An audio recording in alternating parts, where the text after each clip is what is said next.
Haboim, welcome everyone. We're about to begin Be'ezras Hashem together on Daf Tes Amud Beis, starting with Daf Tes Amud Aleph, 3 lines from the bottom. Our Mishnah had stated that we are not concerned that maybe a chulda, a rodent, took chametz and brought it into a house that has already been checked, whereby we'd have to make a new bedikas chametz. But the Gemara makes a diuk. We're not concerned that maybe a chulda came and brought the chametz. But if we know, because we saw that a chulda took chametz and brought into the house, we would, yes, have to make a new bedika. To which the Gemara said, maybe you'll say that he ate it. So the Gemara says, that's a suffix. And therefore, since it's vadai that we saw that he took it, Rava says, ein suffix moitzi midei vadai. The suffix that maybe the chulda ate the chametz does not take us out from the vad that we know that the chulda took chametz into the house, whereby we should have to, yes, go ahead and check the chametz once again, the house once again for chametz. Says the Gemara, ve'ein sofek moitzi midei vadai. The Gemara asks incredulously, do you say that indeed a sofek does not be moitzi from a vadai? Ve'hatanyo, behold, it states in the Brayso, Amar Rabbi Yehuda, Maise b'shivchoso shel matzik echod berimoin shehitila nefel lebor.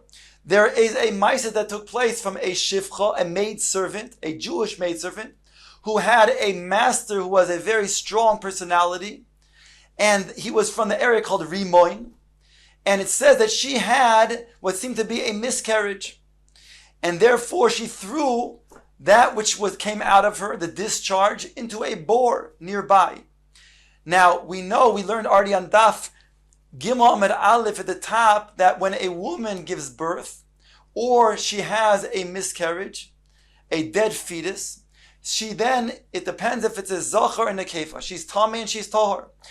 If it's a zachar, she is tamei for 7 days, and then she has 33 days of yemei tohar, whereby she brings a carbon, and then she could go ahead and eat kachin, and come into the Beis Hamikdash. If she has a nekeva, it's double the amount, 14 days of tuma, and then she has 66 days of yemei tahar. So it depends over here. This woman who then threw the nefil, what seems to be a nefil, into the bore. So there's a suffix. Here the Gemara on Daf Tes Amud Beis says, Ubo kohen vehetzitz boy. Leida im zachar hu im nekeva hi. A kohen then was told to go check the bore to determine whether this that was thrown into the bore was a zachar nekeva. Now granted, a kohen is going to become tamei from the oil of a mace, and also if he then is going to be above the area of a mace. So the kohen, of course, was not careful, but he went and he checked nonetheless to see if it's a zachar and nekeva. Then the Maisa came before the Chachamim to determine, is this Kohen Tamei or Tar? What's the question? If there was a fetus, a dead fetus in this bore, then he's determined to be Tamei. If indeed the fetus was taken out, there was an empty bore, when he go ahead and was peering inside of the bore, then we'll say that he is Tar. It says that the Chachamim were metaher this kohen on the assumption that a bardalis, which is a certain chaya, normally preying on roosters, on geese, or a chuda, was found in that vicinity, which is normally commonplace there, and he took what seemed to be a dead fetus outside of the bore. V'hohocha devadai hitila v'safek geru v'safek lo geru hahi shaitza. And here we have a situation where we know for certain there was a dead fetus inside of the bore, so that's a vadai, and we're only assuming as a safek that the chulda or the bardalis took away the fetus. The ka'asi safek motzim midei vadai, and here we have a case where the Chachamim determined that the kohen is tahor, because we see that a safek is yes motzei vadai. So therefore, the Gemara is asking over here too, in our case of the chulda bringing into the house chametz, we see that he brings into the chametz, so that's a vadai, and it's only a suffix whether the chulda ate the chametz or not. We should say the suffix is moitzim midei vadai. Says the Gemara, you have no proof from this case of the shivcha. Why? Says the Gemara, because lo tema shehitila nefil labor. Don't say that the Bryce is talking about where she threw a nefil into the bore. That means a dead fetus.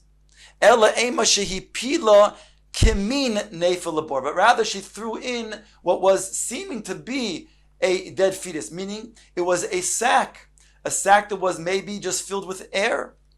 The have a suffix for suffix, whereby we have two sfekis over here. Suffix if it was indeed a fetus or not, and suffix whether a chulda dragged out if it was a fetus, dragged out that fetus from the bore. The holeda im zachar im nekevo hu ketani. Asked the Gemara if this is the pshat in the Braisa that she merely threw out what seems to be ke'ain and nefil. Then why does it say that the Kohen went to search whether it was a zachar and a keva? That implies already that it was a dead fetus.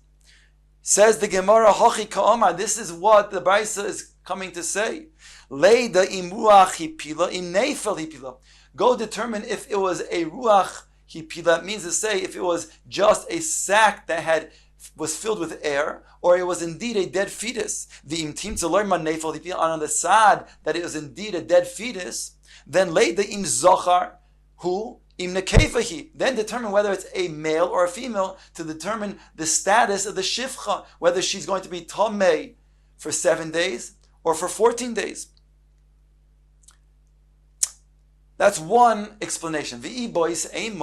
Another way to explain why the Bryce is not going to be a proof for a suffix being motzi midei vadai. Hasam vadai uvadaihu. There, in the case of the shivcha, it's a case of vadai and vadai.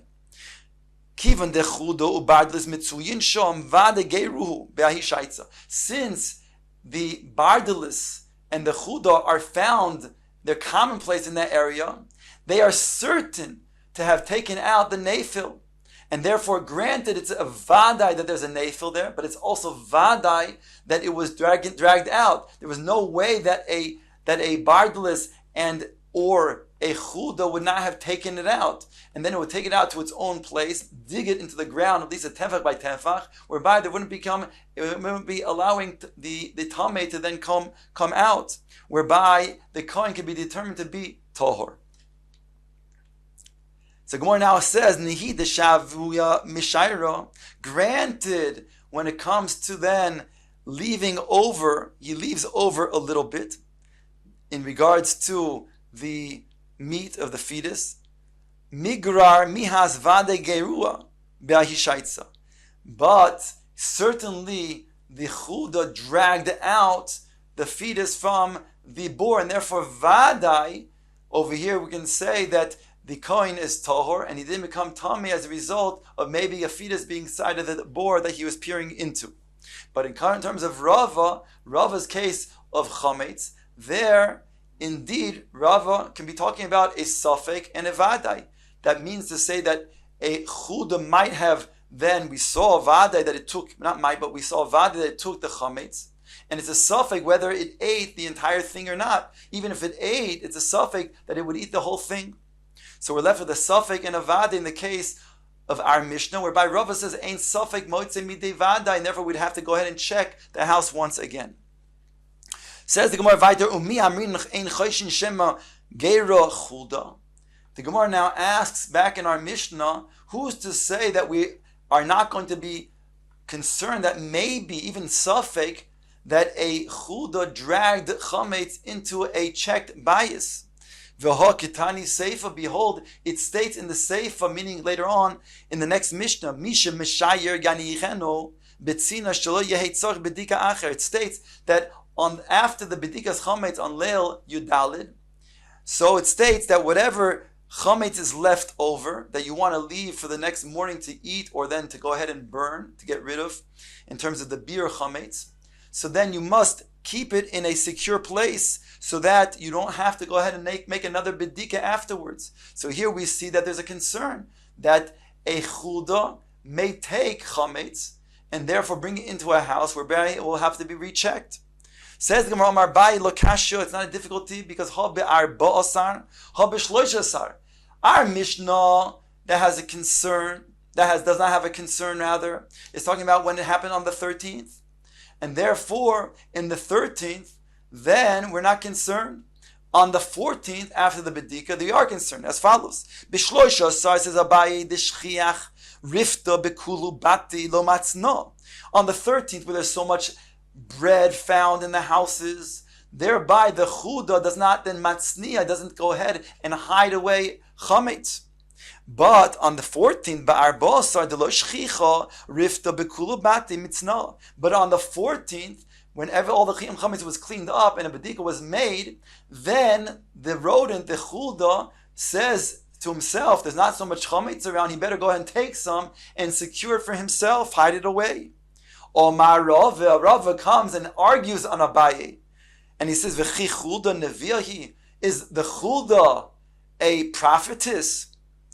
The yada da'idna arbeisar v'loy afi ad la'orto meshayim metamra, that it knows that there is not going to be chametz until the night where they will then bake new chametz, and therefore the chuda will take and hide chametz." Says Rava, that can't be the chiluk between our Mishnah and the next Mishnah. Elomar Rava, rather Rava says, "Mashe mishayer yanichena betzino shema titol chuda bifaneinu the yeitzorach bedika acharov." Rather, Rava explains that what is left over after the bedikas chametz on Yud Dalid at night, that has to be secured in a place, because a chuda should not take it in front of us, that we would see it, whereby we'd have to then make a new bedika again. Tanya Kavosi, the Rava, the Gemara brings a brisa, just as Rava had explained the Mishnah, as follows: a person who wants to eat chametz after making bedikas chametz, what should he do? He wants to then save some chametz for the next morning's breakfast. Says the brisa, "Mashe mishayer yanichena betzino shelo tovu chuda v'tito b'fanenu." He should go ahead and what is remaining, keep it in a secure place, so that the chuda should not take it from before us, that we would see it taking. So here again, the brisa reiterates, when is there a concern that we'd have to make a new bedika? If the chuda took the chametz before us, in front of our own very eyes, then it would require a new bedika. Rav Mari Omar, Gezeira Shem Yaniach Eser V'yimtze Teisha. You have to put the chametz in a secure place after the bedikas chametz, because if you found 10 pieces of chametz, as the minhag is, and you put it away, and then when you're about to do the bir chametz the next day, you only find 9 pieces, then you'd have to go ahead and make another bedika. So here we have another, it's not an argument on Rava, it's just another explanation to say that indeed why we'd have to make another bedika, because it would be obvious to us, either we see it in front of our eyes, that the chuda took it, like Rava said, or or Rav Mari, who explains that we would see it would be evident from the fact that there's 9 instead of 10 left over. Says the Gemara weiter, Gemara is now bringing various cases to then determine whether we would need to make a new bedika or not. And we'd have precedents to explain how indeed we can answer that question. Explains the Gemara. Teisha tziburin shel matzah ve'echad shel chametz. If you have 10 piles, 9 piles of matzah and 1 pile of chametz.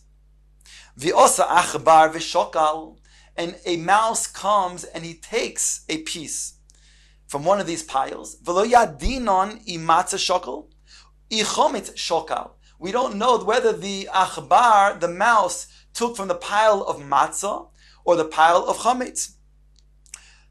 The Gemara says, Hainu teisha chanis. This is going to be resolved by that which is taught by the case of 9 stores. When you have 9 stores, the Gemara will now explain.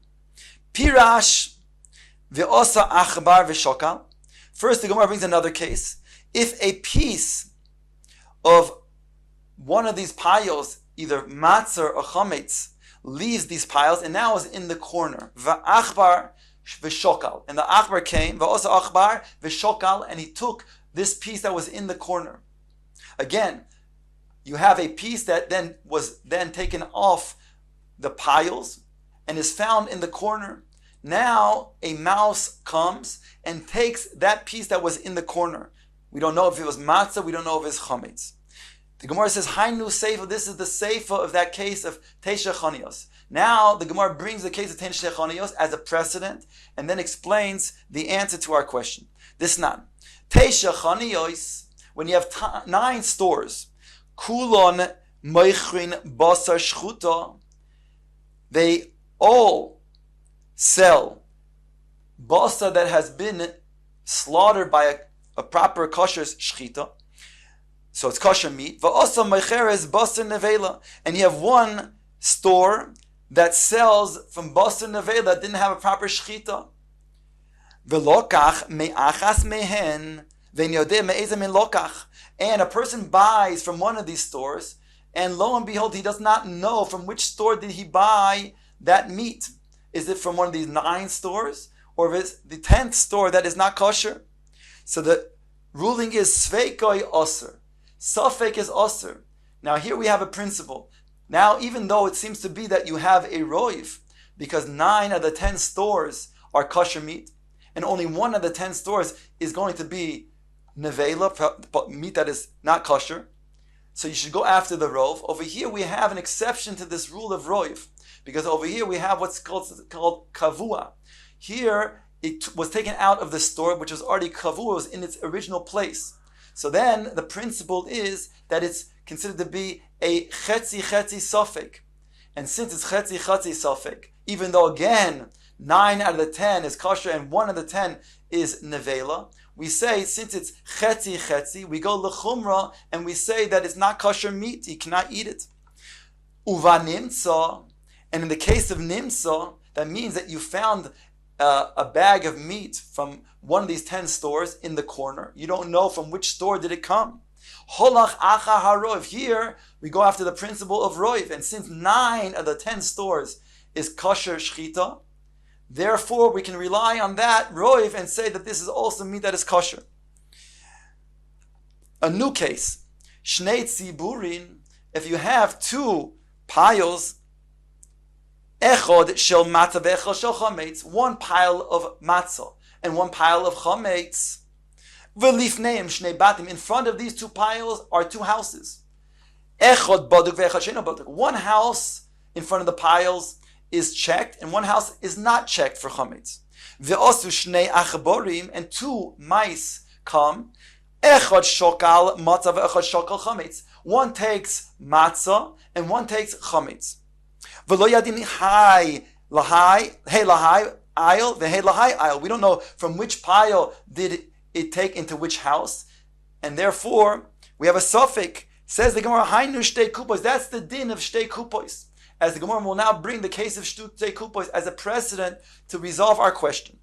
This nan shtei kupos, when you have 2 boxes, acha shel chulin ve'acha shel truma. 1 box is of chulin inside, non-sacred produce, and 1 box is filled with truma, which is off limits to non-kohanim.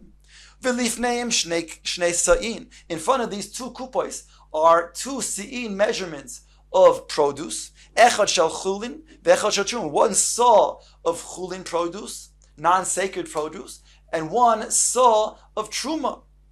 V'naflu elu l'toich elu, and these fell into those. Mutarin.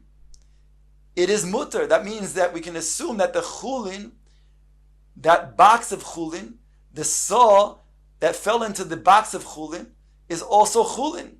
Even though it could potentially be truma, we assume min halacha, behalacha we say that it's mutar like chulin. Sha'ani oimer chulin chulin naflu v'truma truma naflu.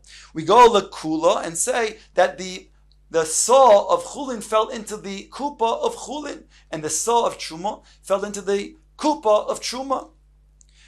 So therefore we can then answer our question over here too. When we have 2 different piles, 1 of chametz and 1 of matzah, and we have over here a situation when we have in front of those two piles, two houses, one checked and one not checked, and we have two mice, one taking from one pile, bringing to one house, we can assume that he took from the pile of matzah and brought into the house that was already checked, and therefore does not require a new bedika.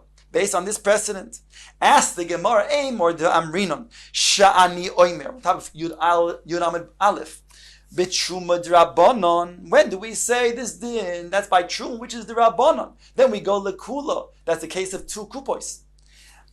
Bechometz Deraisa Miyamin, but Bechometz, which is the Araisa, we don't say this Lekula, and therefore you can't use this as a precedent. And thereby the Gemara is asking that indeed over here you should, yes, check the chametz. Once again, just check the house for chametz once again, even though it's already checked, because we can assume over here, we have to assume over here that the mouse took from the pile of chametz and brought into the checked house. And therefore that checked house has to be rechecked. Says the Gemara, Otu medikas chametz diaraisa. Do you say that Bedikas Chametz is Diraisa? Dirabanan he. It's Dirabanan, says the Gemara. Why? The Midiraisa Bebito Ba'amasagile. Because Midiraisa, when you're Mavatil the Chametz, that takes care of the Diraisa requirement. Therefore, the Bedikas Chametz is merely Dirabanan, whereby we can rely on the precedent of Shtei Kupois.